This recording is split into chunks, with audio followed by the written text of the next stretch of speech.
कभी कोई विषम समस्या यदि आपके सामने खड़ी होती है, विषम समस्या जिसका कोई निराकरण हो ही नहीं रहा, सब दूर हाथ जोड़ लिए, सबसे कह लिए, सबको प्रणाम कर लिया, सबसे बोल दिया, सबसे विनय कर ली, तो भी वो समस्या मिटी नहीं रही है, तो हमारा निवेदन है 5 बेलपत्र, 5 दुर्वा। वीडियो शुरू करने से पहले आप सभी से एक छोटी सी विनती है, अगर आप भगवान विष्णु की कृपा पाने वाले चमत्कारी उपाय, धर्म से जुड़ी महत्वपूर्ण जानकारी, पूजा विधि, व्रत के नियम और सनातन धर्म के ऐसे ही दुर्लभ रहस्य सबसे पहले जानना चाहते हैं तो हमारे इस चैनल को अभी सब्सक्राइब करें और साथ में लाइक भी जरूर करें, ताकि हमारी वीडियो अधिक से अधिक सनातन प्रेमियों तक पहुंच सके। दुर्वा जानते हो? दूब, दुर्वा, 5 दुर्वा, 5 बेलपत्र, 5 कनेर के पुष्प शिव जी को समर्पित कर उसी 1 लोटे जल से 5 बार शंकर भगवान को जल चढ़ाना प्रारंभ करिए। लगभग 1 हफ्ते यदि आपने शिव को जल चढ़ाना प्रारंभ कर दिया इसी क्रम से, तो निश्चित है वो समस्या का हल 1 हफ्ते के अंदर बाबा को निकालना ही पड़ेगा और आपका लक्ष्य निश्चित करना ही पड़ेगा। आपका लक्ष्य निश्चित करना पड़ेगा। कितनी बेलपत्र है?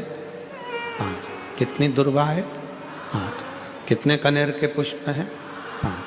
और जो 1 लोटा जल आप लेकर गए हो उसी को थोड़ा थोड़ा कर 5 बार समर्पित कर, 5 बार।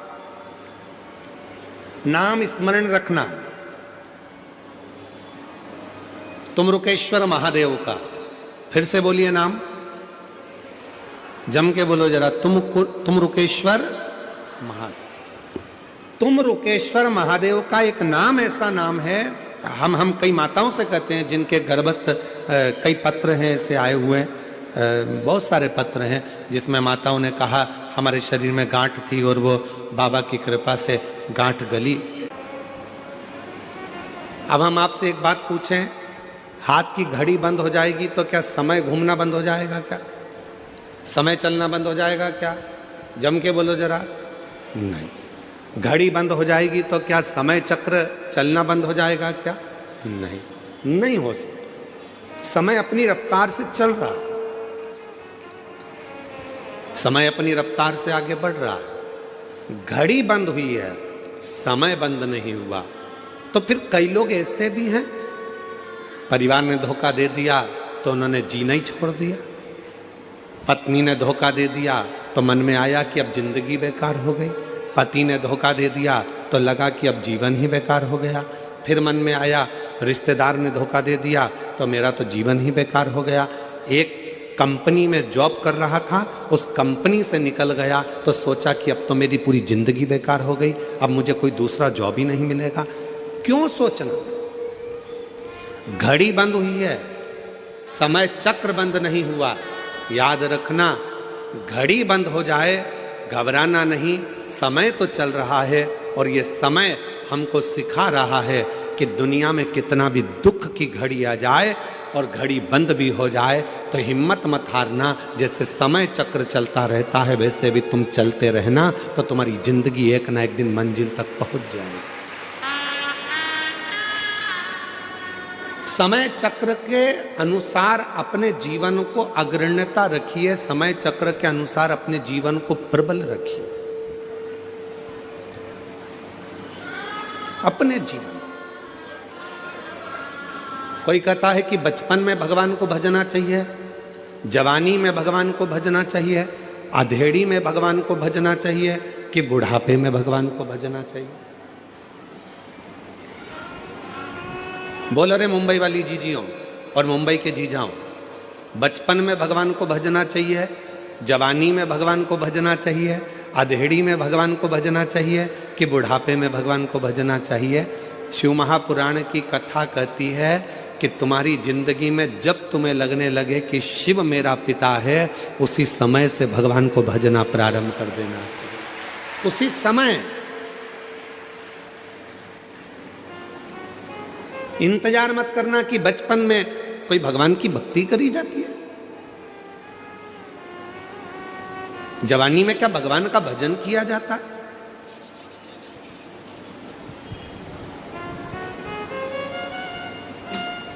नामदेव जी महाराज बाल्यावस्था से हरि विठ्ठल पांडुरंगा का भजन करते थे।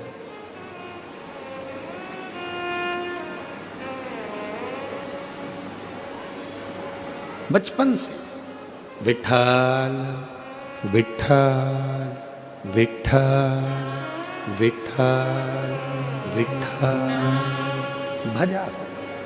राम कृष्ण हरि जय राम कृष्ण हरि, राम कृष्ण हरि जय राम कृष्ण हरि। जप रहे पांडुरंगा हरि विठ्ठल के भजन में नामदेव जी महाराज इतने डूब गए थे, कुत्ता रोटी लेकर भागा तो उसके पीछे घी की कटोरी लेकर भागते थे।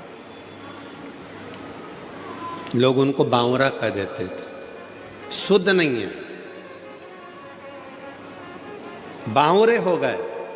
जैसे मीरा भई रे बावरी, मीरा को भी लोग बावरी कह देते थे, पागल कह देते थे, वैसे नामदेव जी को भी बावरा पागल कह देते। कुत्ते के पीछे घी की कटोरी लेकर भाग रहे हैं कि कोरी रोटी ना खा ले, घी लगा कर दूंगा। उन्हीं नामदेव जी महाराज की झोपड़ी में आग लग जाती है। नामदेव जी को सूचना मिल जाती है कि झोपड़ी में आग लगी, तो नामदेव जी दौड़ कर आते हैं। आग धधक कर जल रही थी। नामदेव जी ने दंडवत प्रणाम करा अग्निदेव को और हाथ जोड़कर कहा, वारे हरि विठ्ठल, इतने दिन से बुला रहा था, आज इतने दिन के बाद आया है। गांव के लोगों ने नामदेव जी को हिलाकर कहा, बावरे जैसी बात मत करो, तुम्हारे घर में आग लग गई है। नामदेव जी कह रहे हैं, तुम्हें आग दिखती है, मुझे विठ्ठल दिखता है, बस निगाहों का फेर है, हर जहां में वही परमात्मा दिखता है। बस निगाहों का फेर है, हर जगह में वही परमात्मा दिखता है। तुझ में मुझ में हर एक में विठ्ठल नजर आता है। ये अग्नि नहीं, मुझे मेरा पांडुरंगा नजर आता है। और नामदेव जी ने तुरंत जिस कमरे में आग लगी थी दूसरा कमरा खोल दिया, दूसरे कमरे को खोला, तीसरा कमरा खोल दिया और भगवान से बोला, आओ अंदर प्रवेश करो, इसमें भी चले जाओ, इसमें भी जाओ। और आग लगते लगते दूसरे कमरे में आग लग गई, तीसरे कमरे में आग लग गई। नामदेव जी बाहर गए, जितना सामान अंदर रखा था वो भी उठा उठा के डालने लगे। गांव के लोग सामान को बाहर निकाल रहे थे, नामदेव जी उनसे ले लेकर अंदर डाल रहे थे। गांव के लोगों ने कहा, नामदेव आग लगी है। नामदेव जी बोले, आग नहीं, विठ्ठल आया है, विठ्ठल। चौक पुराओ माटी आज मेरे पिया, आज मेरा विठ्ठल आया है, पांडुरंगा आया है। वो गीत जो आप लोग हमेशा गुनगुनाते रहते हो। आप तो मुंबई जगत के लोग हो और फिल्मों से आपका नाता है, तो आपको स्मरण में आना चाहिए, बहारो फूल बरसाओ मेरा महबूब आया। आज मेरा हरि विठ्ठल आया, अग्नि के रूप में आया, अग्नि के स्वरूप में आया। गांव के लोगों ने गादी निकाल ली थी, कम्बल निकाल लिया था, रजाई निकाल ली थी, नामदेव जी ने सब ले जाकर डाल दी। और डालने के बाद गांव के लोगों ने अब देखा पूरा घर धधक कर जल रहा था। अब क्या ओढ़ेगा नामदेव, ठंड पड़ रही है इतनी तेज, क्या करेगा नामदेव। इतने में गांव के लोगों ने कह दिया, अपन ने तो निकाला था कंबल, अपन ने निकाली थी दरी, अपन ने निकाली थी गादी, इसने सब डाल दी, इसलिए अब इसको रात को कोई भी ना तो दरी देगा, ना कंबल देगा, ना गादी देगा, इसको ठंड में कुकड़ने दो, ठंड में कांपने दो। नामदेव जी महाराज एक पेड़ की छांव में सो गए। ठंड लग रही थी बहुत तेज, कुकड़ कर सो रहे थे। मेरे हरि विठ्ठल ने विचार करा, इसने मुझे अग्नि के रूप में भी देख लिया और कहा कि मेरा हरि विठ्ठल आया, तो मुझे तो अदा करना पड़ेगा अपना फर्ज।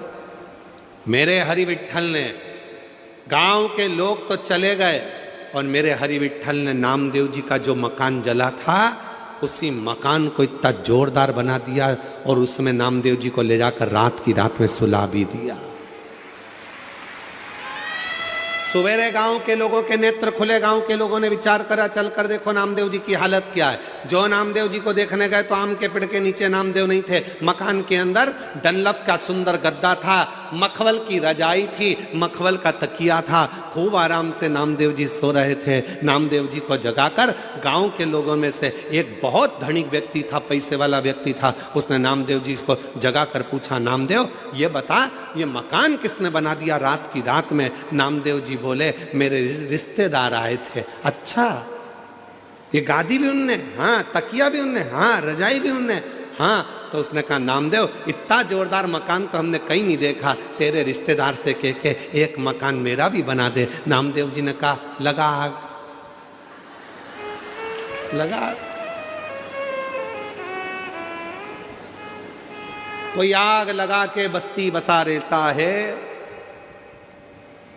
कोई आग लगा के बस्ती बसा लेता है, कोई वीराने में भी दीप जला लेता है। वो श्री हरि विठ्ठल के परम भक्त हैं नामदेव, जो हर जगह पर भक्ति के बल पर उस हरि विठ्ठल का दर्शन कर लेते हैं। ये उनके ऊपर हरि विठ्ठल की कृपा है। पड़ोसी कह रहा है हमारा मकान बनवा दो, लगा आग लगाना कोई साधारण नहीं है, पूरा समर्पित होना साधारण नहीं है। मेरी जीजियों, कई लोग ऐसे हैं संसार में जो 3 बार 4 बार 5 बार पशुपति व्रत कर लिए, 5 बार प्रदोष कर लिया, 4-6 बार सोमवार के व्रत कर लिए, उसके बाद भी शिव जी सुनते नहीं हैं। तो उसके मन में आता है बाबा मेरी सुनते नहीं है। क्यों नहीं सुनते? क्योंकि आपका समर्पण पूरा नहीं है। जिस दिन आपका समर्पण पूरा हो जाएगा उस दिन मेरा देव अधिदेव महादेव आपका हो जाएगा। समर्पण कहां पूरा है?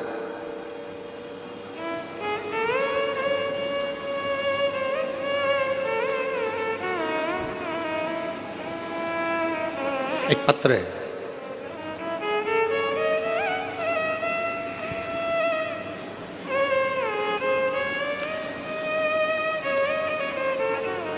मैं पिंकी गोयल, पति भारत भूषण गोयल, मुंबई थाने में रहती हूँ। कहीं बैठी हो तो हाथ हिला सकती हैं। मेरा नाम है पिंकी गोयल, पति भारत भूषण गोयल, मुंबई थाना में रहती हूँ। कहीं बैठी हो तो हाथ हिला सकती हैं, और अगर बैठी हो तो एक बेलपत्र लेने के लिए आ सकती हैं। मेरा बेटा चिराग गोयल 6 साल से सीए फाइनल का एग्जाम दे रहा था, लेकिन हर बार कुछ नंबर से रह जाता था। तब आपके कहने पर मैंने 2 बार पशुपति व्रत किया और हम एक बार सीहोर गए। बाबा, आप कहते हो कि कुबरेश्वर धाम जाने पर 3 महीने में ही मनोकामना पूरी हो जाती है, लेकिन बाबा ने मेरी 2 महीने में ही मनोकामना पूरी कर दी और मेरा बेटा सीए बन गया। मैं बाबा को प्रणाम करने के लिए आई। फिर मैं दोबारा सीहोर गई और 2 महीने में ही मेरे बेटे की सगाई भी हो गई। गुरुजी, मेरा बड़ा बेटा अंशुल गोयल भी आपका भक्त है और आपकी कृपा से बेटे ने कनाडा में पीएचडी पूरी की है और अच्छी जॉब भी मिल गई है, शादी भी हो गई है। मेरे बाबा का जितना गुणगान करूं उतना ही कम है। बाबा इसी तरह हमारे पूरे परिवार पर और पूरे देश पर अपनी कृपा बनाकर रखें, यही शिव की कृपा। विश्वास था, पक्का था, मन में यह विश्वास था कि पशुपति व्रत करूंगी मेरा काम होगा। मन में यह विश्वास था कि सीहोर जाऊंगी, कुबरेश्वर धाम पर जाकर कंकर शंकर पूजन करूंगी, रुद्राक्ष लाऊंगी, मेरा बाबा मुझे संभाल लेगा। जब विश्वास है तो परमात्मा है, अगर विश्वास ही नहीं तो परमात्मा कहां से होगा? भरोसा ही तो परमात्मा है। आप इतनी संख्या में आए हो, इतनी संख्या में आप लोग आए हो। आप में से कई माताएं ऐसी हैं जिनको पूरा भरोसा है। आप में से कई मेरे जीजा ऐसे हैं जिनको पूरा भरोसा है। आप में से कई बेटा बेटी ऐसे हैं जिनको पूरा भरोसा है। आप में से कई बुजुर्ग ऐसे हैं जिनको पूरा भरोसा है कि मैं कल्याण में इस मीरा रोड पर कथा सुन रही हूं भयंदर में बैठकर, मुंबई में बैठकर, वहां की मिट्टी अगर मेरे शरीर पर लगेगी और यह पक्का है कि मैं जो मांग कर जाऊंगी मेरा 3 महीने में मेरा बाबा मेरी मुराद पूरी करेगा, मतलब करेगा, निश्चित करेगा।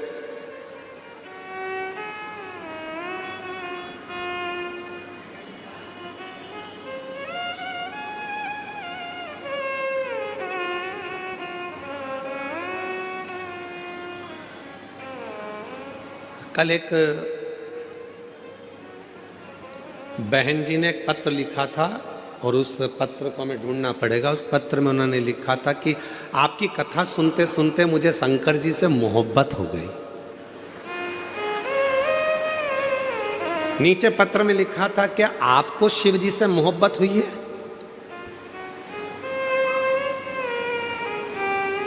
प्यार हो जाता है तो बताया नहीं जाता, नहीं तो बाप के जूते पड़ना चालू हो जाते हैं। क्या आपको शिव जी से मोहब्बत हुई है? वो मां ने पत्र में लिखा, आपकी कथा सुनते सुनते मुझे शिव जी से मोहब्बत हो गई। क्या आपको शिव जी से मोहब्बत हुई है? हम कहेंगे हमारा तो पूरा जिगरा शिव में बसता है, मोहब्बत तो बहुत छोटी सी चीज है। पूरा जिगरा, मोहब्बत तो बहुत छोटी सी चीज।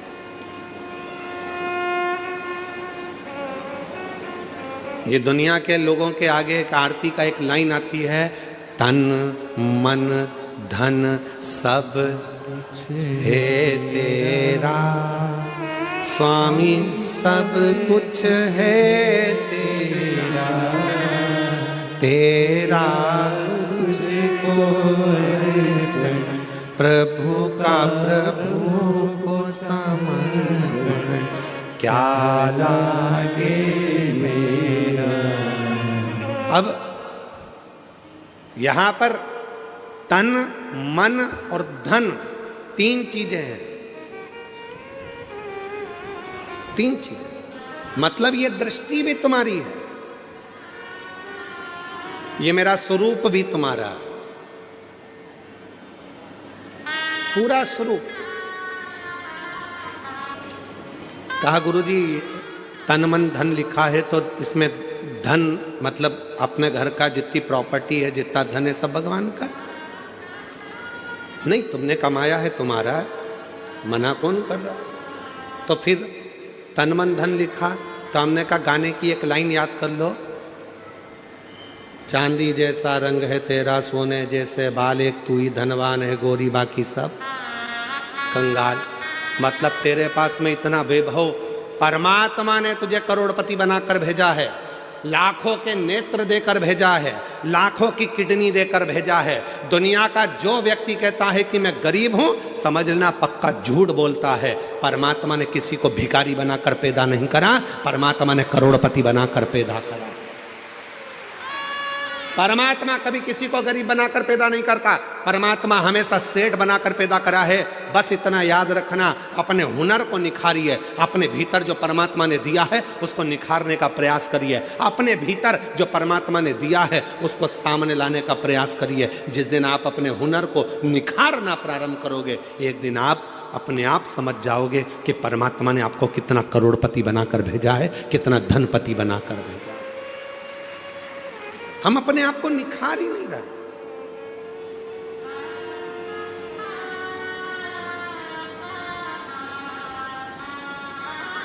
कई माताएं अपने बच्चे से कहती हैं, बनो तो राम बनो, बनो तो श्रवण बनो, और बच्चा चिल्लाकर कहता है मम्मी तुम तो कभी नहीं कहती हो कि बनो तो कृष्ण बनो। माँ ने कहा हम इसलिए नहीं बोलते क्योंकि तुम समझोगे कि भगवान कृष्ण ने माखन को चुराया, भगवान कृष्ण ने चीर चुराया, तो हमको लगता है कि तुम भी कहा कुछ वैसा ना करने लगो, इसलिए हम तुम्हें कृष्ण नहीं, हम तुम्हें राम बनने को कहते हैं, हम तुम्हें श्रवण बनने को कहते हैं। इतनी देर में बच्चा कहता है अगर तुम कहती हो कि राम बनो श्रवण बनो तो मैं राम बनने को तैयार हूं। जैसे दशरथ जी ने अपनी पूरी सत्ता राम जी को सौंपी थी, लाओ जरा तिजोरी की चाबी सौंपी है, देव हमको तिजोरी की चाबी। कठिन है, इसलिए अपने बच्चों से कहना कि बनना तो छत्रपति वीर शिवाजी बनो, बनना तो दुर्गावती बनो, बनना तो झांसी की रानी बनो, और बनना तो बाला साहेब ठाकरे जैसे प्रबल शेर बनो जिसकी गर्जना से पूरा देश गूंजता। रामकृष्ण परमहंस बनो, स्वामी विवेकानंद बनो।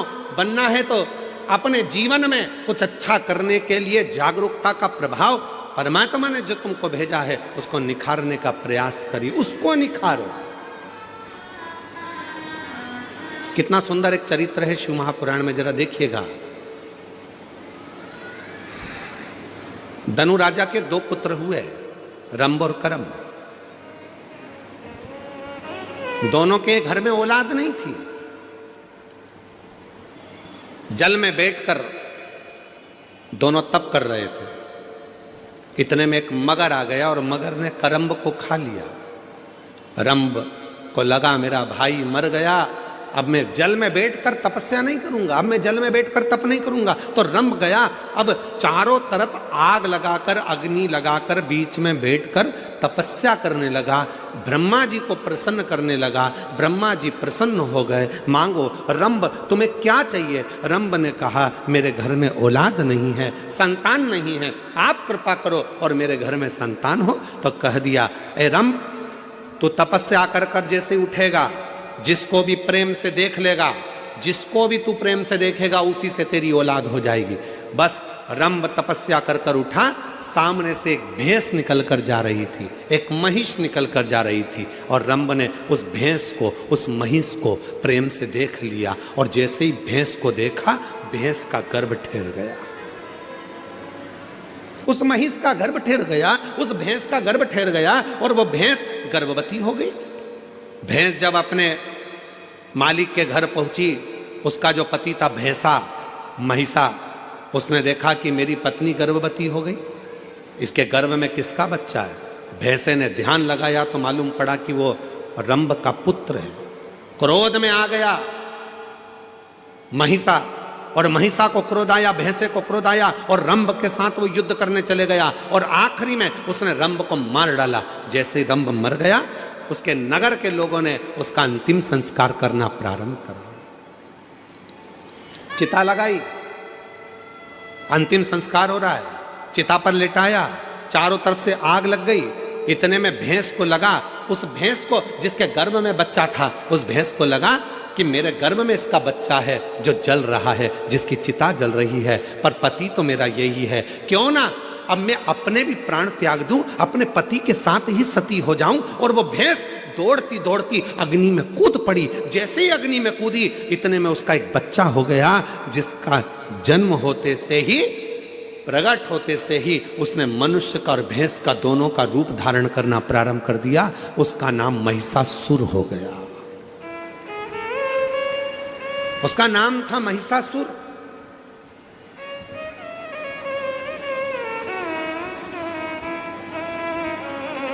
भैंस का रूप धारण कर कर, भैंसे का बड़ा रूप धारण कर कर सामने आ गया।